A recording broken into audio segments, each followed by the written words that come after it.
where there's a lot of data that we track, and I think one can say with great data comes great responsibility, because that's what consumers today expect of us, right? They question, how do we get this data, what do we do with this data, and I think as the days pass, this is going to get even more common. People are going to be a lot more educated in terms of why this is important. But again, we are marketers, and personalization, I might say, is in our blood. We must do it. We know it gets us results, and we have to kind of find the right balance there, right? So that's what we're going to pick the brains of our panelists about today, right? So fantastic. So I think let's start with Manmeet. Manmeet, I think, of course, we all know that of your experience at Kissht, but I want to understand, when we talk about data and personalization, right? I think there's two sides to it. First, we need to analyze this data, then we act on this data. So I guess what I want to ask you is, what I want to understand from you is, how do you kind of balance this? How do you do the product analytics part, right? How do you understand consumer sort of behavior, and how do you tie it with marketing automation? Thank you so much, guys, for inviting me. So firstly, I wanted to briefly tell you about Kissht. As pretty much the name suggests, we are in the consumer lending fintech business. And I think it is actually part of the organizational DNA. 8 years back, to enable access to credit of people who are underserved or unserved, how do we do that? We do underwriting not through the bureau-based model, but alternative data points. And at the same time, you also want to give them a risk-based, right pricing, right amount, so that the propensity of repayment does not get greatly affected. So I would say pretty much part of the organizational DNA. And because it's a top-down thing, I think the way product is designed, product is conceived, the focus is on privacy first, consumer-centric, and that I think consumers take the ownership of the data.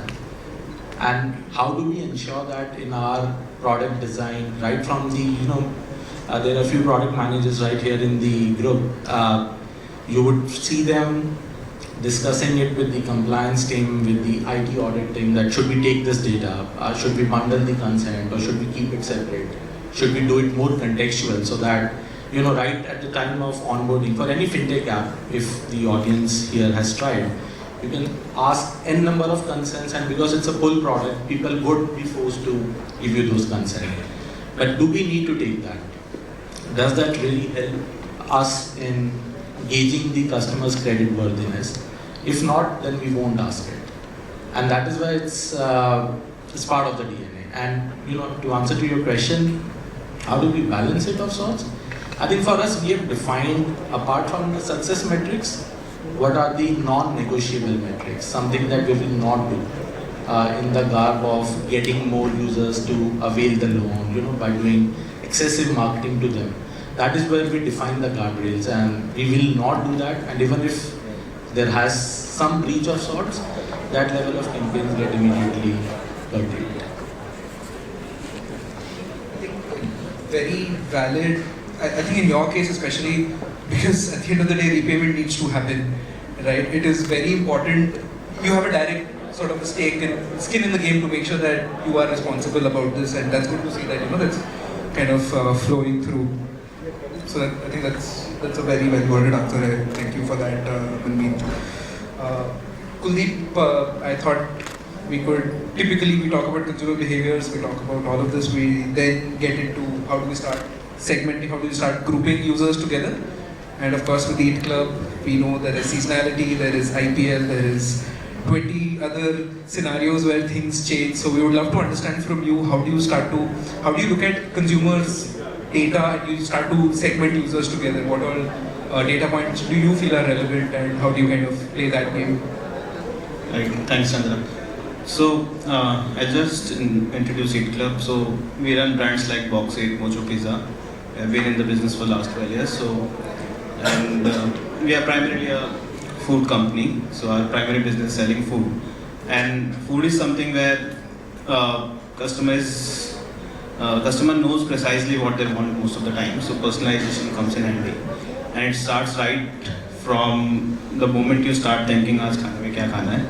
and from there there's a process of first choosing which app you will order from. Then on the app, Zomato, Swiggy have to make sure that customer is seeing what they want, and we need to almost predict what they want to eat, and we should show it there. Otherwise, there's a good chance they'll drop off. So it starts right from there. So, like coming to your question, so segmentation basically helps in defining what we should show to the customer on the app, on the home page. Similarly, if you are opening menu of a restaurant, you will see a lot of recommended items and all those things. That also basically comes from segmentation, because obviously I cannot show a butter chicken to a vegetarian, right? So that's where segmentation helps. So starts from there, then it goes right. This is still like improving the funnel. If we talk about bringing the customer to the platform, even in CRM, like communicating with customer in any form, even the use of colors, like you would have all heard, Zomato started using green color for perfect veg options, right? So it's a brand perception that happens there, because even in the creatives, if I am not using, if let's say I'm using some color which does not go with veg options well, then it is not going to give me a conversion, right? So segmentation and personalization helps a lot in creating all those spaces for the customer. So, and if I could pick your brain a little bit further on that, Yeah. things like I think you talked about dietary preferences of sorts when you said vegetarian, etc. Given that there's pizza, there's today, as if I look at EatClub's portfolio of all the food that you can get on EatClub, there are brands for ice cream, etc. Yeah. So do you kind of leverage things like what time of the day, weekends, is going to be a bit more of a rush kind of a situation. So things like that. So it's a very seasonal business, as everybody knows. Like there are certain things which sell in morning, certain in night. Then there are seasons of India. Like there's any season coming up, we'll have to introduce maybe amras this time, right? So things like this happen, and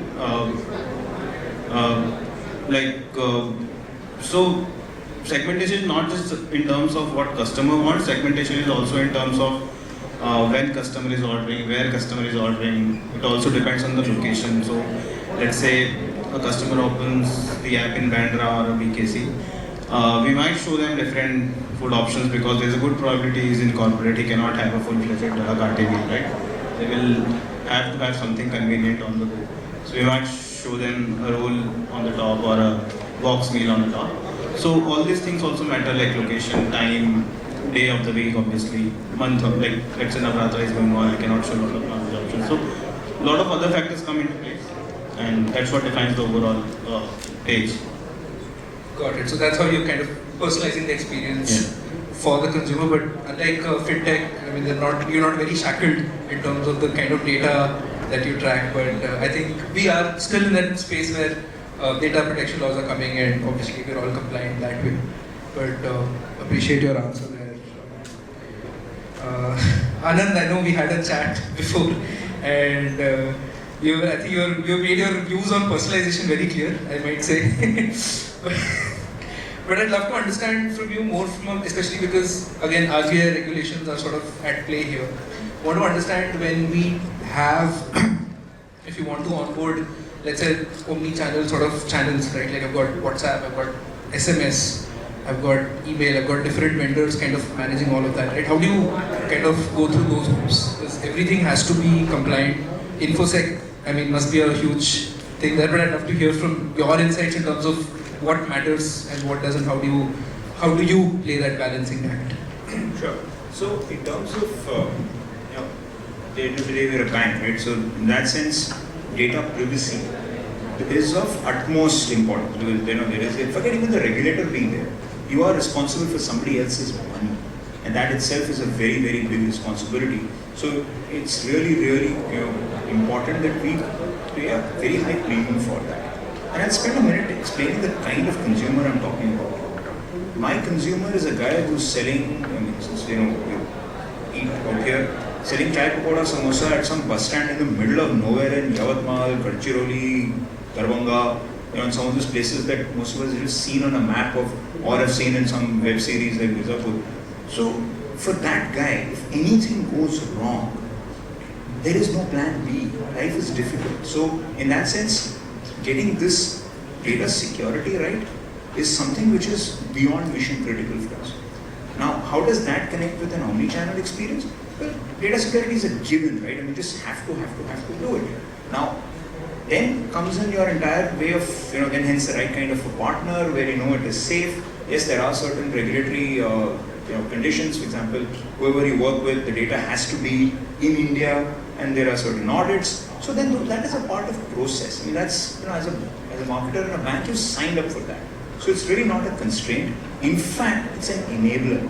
Because you know that, okay, all this is to be done, there's no discussion, right? And then you can really move on to providing the kind of quality or the kind of reliability that the consumer wants. And we spoke about the whole thing around personalization. See, you've got to realize that in banking, boring is good, right? Because you don't want surprises from your bank, right?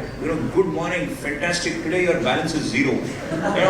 You don't want to give the customer any kind of nasty heart attack. I mean, I'm sure Kissht, you would love to. You wouldn't want to tell your customer, boss, your loan is waived off, right? I mean, you're not going to do that. So, in that sense, in banking, boring is good.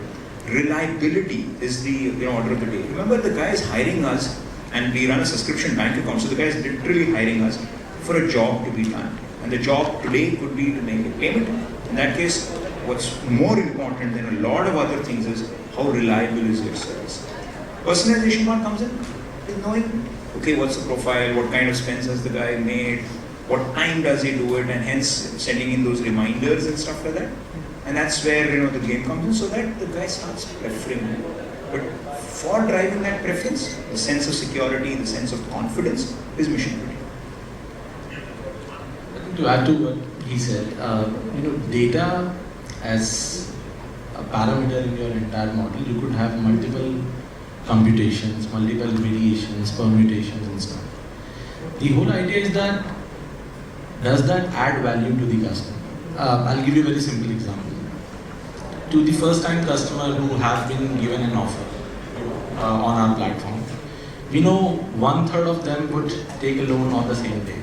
They'll get the disbursement also. 1/3 of another users would take about 3-4 days. They're kind of doing offer shopping. They have taken offer from app A, they'll go to lending app B. What's the best offer there? Go to lending app C. And then take a decision. And there are 1/3 users who would not take the offer. Maybe they're not happy with the amount or any other stuff. They were looking for X amount and we cannot offer that.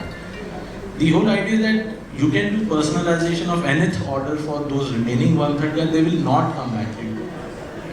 And the whole idea is that don't overdo it. We have a very typical principle of low and grow. Find the low hanging fruit, build your hypothesis, test it without doing exemplary work in making it more personalized, but the incremental value it gives is very questionable. So that's how our principle is at Kissht. In fact, I'll kind of add to that. That's a super point. And as marketers, somewhere you've got to be willing to walk away. You say, okay, this guy is not converting, this guy is not taking. There's no point. Because then what it does is you're actually messing up a lot of your unit economics for going after something that may just not make sense. So I think that's where data comes in, knowing that, okay, no matter what, this is not going to happen, it's fine to walk away. I mean, that's, there's always greed, but you've just got to step away and say, it's okay. It's not going to matter in the long run. Or the short run, it's okay. I think it's a very interesting viewpoint. I think the folks from the finance side are quite unanimous in how things stand, and there's a wry smile on Vrinda's face. And I know this for a fact because I have gotten calls from IGP, hey, last year you ordered this for your mom, it's Mother's Day again, be a good son and please order that gift this year as well. Right, so Vrinda, without further ado, I know your personalization game is strong. I'd love to understand for you what kind of indicators you use in terms of understanding is this going well. And I'd love your take also on what these gentlemen have talked a little bit about, walk away, sometimes personalization is not great. I want to understand, do you think that's true for your business as well? And how do you play that game? Okay, so I represent a D2C brand, a conglomerate of D2C brands. So just to give the perspective to it. So I represent joint ventures, and we have 5 brands under the umbrella. All are related to making everyday celebrations huge, right from the birthdays to anniversaries to Indian festivals or special days like Mother's Day, Father's Day, at the speed and convenience of your home. ITP.com, which is one of the biggest and most well-known brand in India, is now around 18 years of legacy brand. But with the reshaping and reshifting, we call it as a 7-year-old brand in the Indian ecosystem. With playing in a D2C space, one customer does not want to give us the data.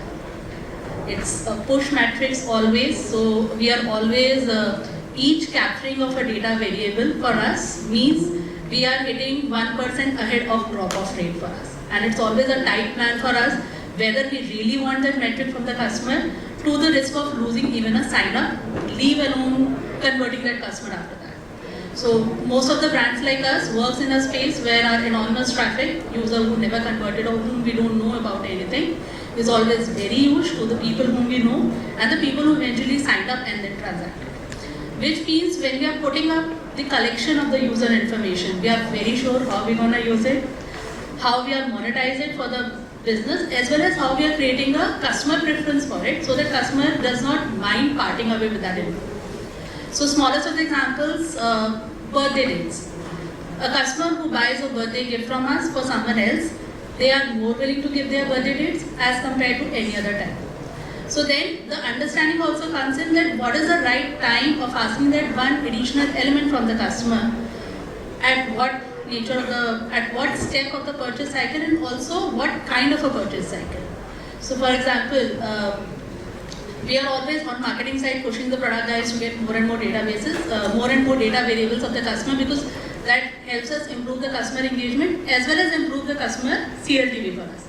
If you have bought one birthday gift for us, from us, we know that there are about at least 5 other occasions that we are planning to buy in the immediate quarter. So if I know all those points, my campaigns to that person would be much more accurate. If they are looking for a birthday gift, I'll send a birthday gift. If I know birthday gift for a wife, okay fine, I'll send you birthday gifts for wife. If you're looking for an anniversary gift for your parents, I'll send you anniversary gifts for parents. Otherwise my marketing is completely off. But when is the right time to collect that additional info? Is it at the sign up stage? Is it at the first visit stage? Is it at the stage when you have just purchased a birthday gift already for someone else? Or is it at something else as well? So that's the collection module that most of the brands like us have to work on, that when is the right time to collect the data. But for us, it's a crime also if you have collected the data, you're not using it. Because then you have made the customer to do one additional step for you, which is completely a waste, and it's a really crime in the marketing space for us. So hence, whatever rules we are making or whatever designs we are doing, for us it's not whether we have the data available and let's use it. It is what we want to use and then mechanism of how to obtain that data set. So that comes on how data collected is required for us and how we go about personalizing. So for us it's not a game of whether deciding to use it or not use it, but actually knowing we want this, how to collect it in the right way, and then be in the format of being using it as well. Coming to how we handle the privacy part of that data to the personalization experience. So, luckily we are not using the financial data, we are not storing the data even with the latest RBI mandate. You can't even store the credit cards details as well. So the data that we are dealing is generally personal info or a purchase history of the customer or the profile information, which we use for a better segmentation, targeting, and obviously positioning of the brand. So there are certain learnings which come from the experience, there are certain learnings which are given in the industry. So as basic as that, like 10 years ago, since 10 years ago it's known, if you use a customer's first name in any campaign you are sending out, your CTRs will improve, your open rates will improve. Even algos at the Gmail and Yahoo will help you to give a better placement of that campaign versus a campaign which does not have a name. But name personalization is happening now for 10 years. What next?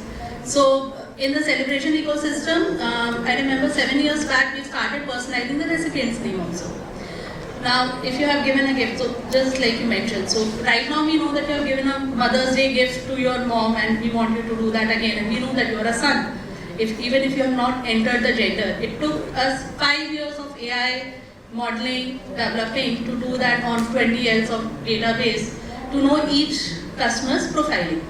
But there were certain misses also. So one of the most funniest story that we have in the organization to share is, we started with the name personalization during Rakhi. It's one of the peak times for us. It worked really well. You mentioned the brother's name, people were really happy about it. We did it in Diwali, people were super happy about it because there you were mentioning the family member's name. And they were like, oh, the brand name is there. We did the same thing in Valentine's Day. We started getting angry calls because we ended up first reminding the customer about somebody who is not a part of their life. We also ended up sometimes in the situation where they have not told their better half that they had somebody previous in their life, and suddenly the email is telling them, you bought a Valentine's ticket for so and so. On that date, here are our recommendations. So now the cardinal rule in our organization, don't personalize recipients in your meeting. Now coming to Karwa Chauth, we applied that, no problem again. Because obviously in India, you know that people tend to stick with their better halves. In international space, again, you can't do that. It changes. So these are the lessons which you emerge as a brand also, as a marketer also, and obviously the space here. Thank you for the funny anecdote, for sure. Was there next email to the customer lawyer services or something like that? That's real personal. No, our CC team were expert. They managed to stave off divorces, breakups, and we did everything at our end to make sure that it doesn't happen again. I think that was a very, very funny anecdote for sure, Vrinda. I think you've probably compounded too much personalization also. With this, at times you need to take it back a little bit. But I think what really resonated with me is you talked about getting that data from the user, right? Like you have to probably build enough value before a user is willing to part with certain data, right? Like you have to give me that option that, hey, I'm buying somebody a gift, and that's when you ask me, hey, when's your birthday? That's where you get the responses, right? So I think that's quite, I think that makes a lot of sense, right? And if I talk about the kind of data that you're talking about, a lot of it is what I would call as a user's properties, right? It's not to do with a lot with behavior. In terms of maybe I'm looking at annually, I'm doing so-and-so transaction, I'm purchasing gift for so-and-so. The question that I wanted to ask is actually more for Kuldeep, because I think in EatClub, I am not asked anything. See, when a customer is coming to the app, our primary purpose is to show them the menu because he's hungry. He should be able to see a butter chicken photo very soon, as soon as he's on the app. And if I'm busy in taking all these details, and even if you sign up on Zomato or Swiggy nowadays, they don't ask anything. They will just ask the phone number and OTP.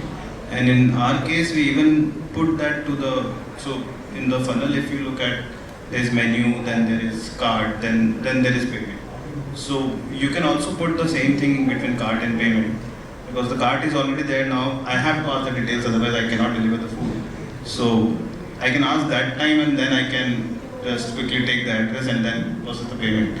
So we sort of try to shy away from even taking the phone number in the starting.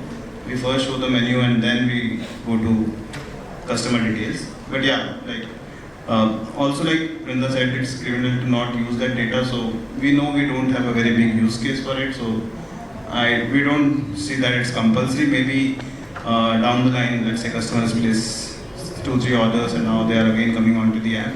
I can show them a pop-up using one of the customer engagement tools that we have. And we can take the data to that way also. And I think tools like MoEngage work fantastic for those things. Yeah, I think more than asking for data, right? What I wanted to kind of talk about is if we can, I mean, we can still track behavior of a user, right? And I sometimes feel that that's something that's not utilized enough in terms of, like if I take IGP also for example, right? If a user comes to the website and they go, and at this point I don't know who it is, right? It's an anonymous user. They come to the website, they look at specifically, let's say Mother's Day gifts and ideas, etc. They're probably looking at it at a certain price point. Is that something that we do utilize enough, and is that a great avenue for personalization without asking that, hey, are you looking for Mother's Day gifts? If I can see that, hey, you're on the Mother's Day kind of page and start to look at that.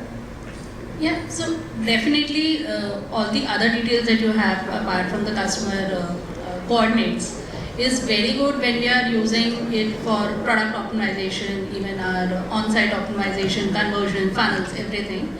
It's just that without the user coordinates, you don't have a play for that data set in a marketing game because you can't reach out to the customer. However, if we talk about the data that we have even before the customer has made the first login, so you get today all the technographic details. Whether the customer is 2G, 3G, 4G, 5G, whether the customer is on Wi-Fi network or phone network, what kind of a handset, what kind of, even the categories, the OS versions and all. And definitely all of that information goes really helping us into segmentation of the customer. Today I know that all of my iOS users do not behave in the similar way. Similarly, the Android users do not behave. They definitely behave in a very different way from the mobile users or just a desktop user. So I am able to personalize my website experience as well as once a customer gets converted, my marketing experience for that customer, depending on how we are profiling that customer. And those profiles are not necessarily just post-purchase. In fact, 90% of the profiling for AI models or any kind of analysis that we are running in the behind happens before the customer has made that purchase. Because technographic details, demographic details, whatever you can judge, then the kind of route that they have taken on the journey. And in fact, our website helps us to know exactly what the customer is zeroing down upon. So right from the home page, you have to select the occasion that you are searching for so that my suggestions for the gifts are personalized. Then once you have entered from a particular, say you have clicked on anniversary. So right from the anniversary, then you have the options to personalize anniversary for couples, for wife, for husband. So I specifically know what kind of a relationship you are looking at. One of the understanding that we have from our own data is a customer is not a premium, classic or standard for me.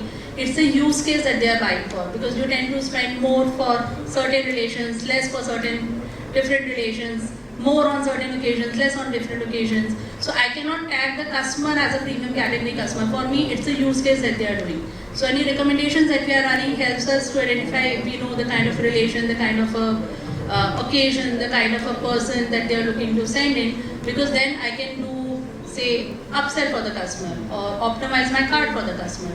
And obviously that improves my conversion on the journey as well.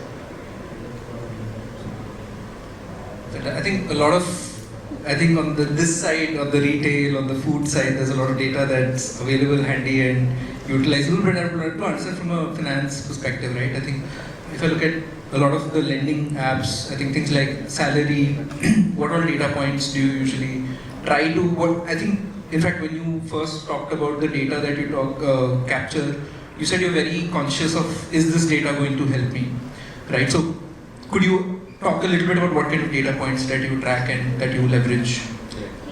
So I think first you need to hit the bureau. So you need all those basic data points, first name, last name, address, date of birth, PIN code, the entire address. In addition to that, we request for, what's the loan requirement you have. In certain case, we request for, father's detail. The whole idea is that when we look for these additional details, the Indian fintech ecosystem is so robust that there are third-party API providers who would be able to, get a certain other sort of data. For example, so we do lend to self-employed people. So if we have got their PAN number, we can also fetch, do they have GST? Do they have an Udyam number? For certain salaried people, we can also fetch whether they have filled their income tax returns for last 3 years. You don't need to explicitly ask that.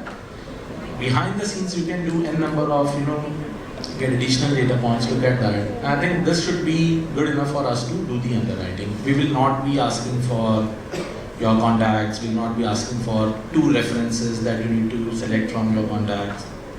We won't require your the phone version. I think there have been the entire ML ops team that are part of our underwriting, in the underwriting umbrella. They have a key KPI of pruning the data. They don't want to add more data because this is more like a pull product. You can request customers to do things and they will be able to do things. But do you really require that? And that is why the product people, they have a firm stop that, hey, do we require this? If not, let's go to the underwriting head and just ask directly from them, right? So that is how we usually do it. Keep it very minimal, try to fetch data from other sources through APIs, and then build a model on top of it. About that, geography plays very important. So where the consumer is located is a absolute gold mine of data. Because then you can start building a lot of things like, okay, people, this is the geography, this is the area, so this guy is likely to be in so much probably rural, urban, you can have something like profession, ballpark, you start getting a sense of income, then you have transaction history. So then it all kind of builds up. It adds to a model, but in any model, it will invariably happen that there will be maybe 3, maybe 4 discriminating variables. And the rest of it is a very, very long tail. So, to the point that you very quickly need to figure what those 4 or 5 variables are. And that's where the battle is.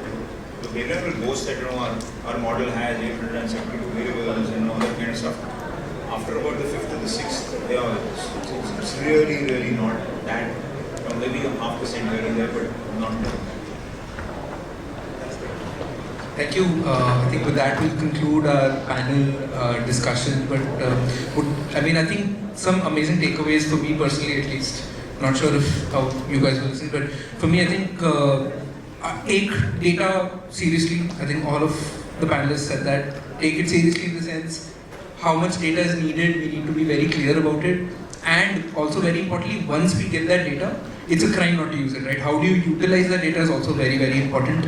I think we had a very funny anecdote where it can be utilized in a bit not so subtle, not the right way, but I think that had a lot of fun. But thank you so much. A big thank you to our panelists for sharing their insights on this. Thank you so much, guys.